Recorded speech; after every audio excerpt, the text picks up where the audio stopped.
سلام رفقا، خسته نباشید. خوب هستین؟ عرض ادب.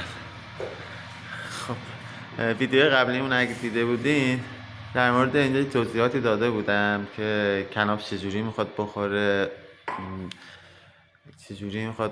و چجوری یه سری اصولات کناف رو بهتون توضیح دادم.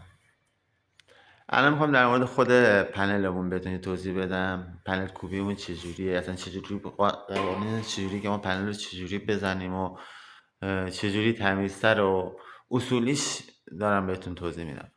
نکنین لبه فا خود این پنلمون عرض 1.20، طولش 2.40، متفرقه است. کناف اصلی ها معمولا خودشون طولشون 2.50. خود این لبه شون نگاه کنین، ویدیو مشخصه.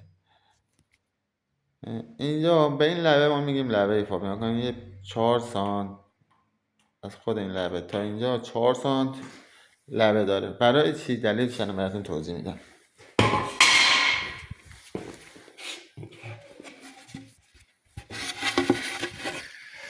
اینم یه پنلی که ولی خب تیکه شده است ولی لبه فا داره.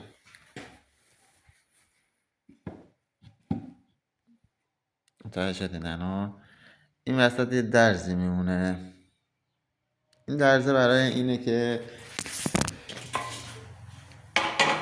خدا کنه بمونه.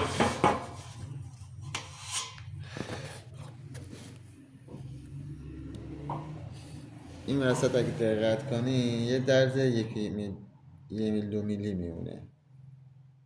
دلیلش هم فقط اینه که میخوایم بتونه بزنیم، بتونه رو فیکس میکنه. خیلی از دوستان اینو مثلا جایی رو انجام نمیدن، حتی باید جایی که لبه فاب داره، جایی که لبه فاب خورده مثل اینجا 2 تا لبه فاب با هم دیگه فیکس کنیم. الان این لبه فاب نداشتیم، اصلا مهم نبود. الان اینجا مثلا باید فیکس میکردم، نکردم. حالا چون فضاش کوچیکه اشکال نداره، ولی خب جای بزرگتر حتما باید فیکس بشه. همین دیگه. این هم دور باکسمونه.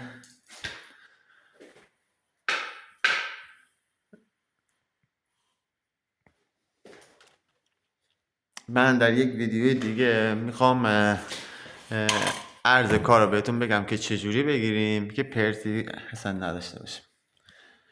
قربون شما، خداحافظ.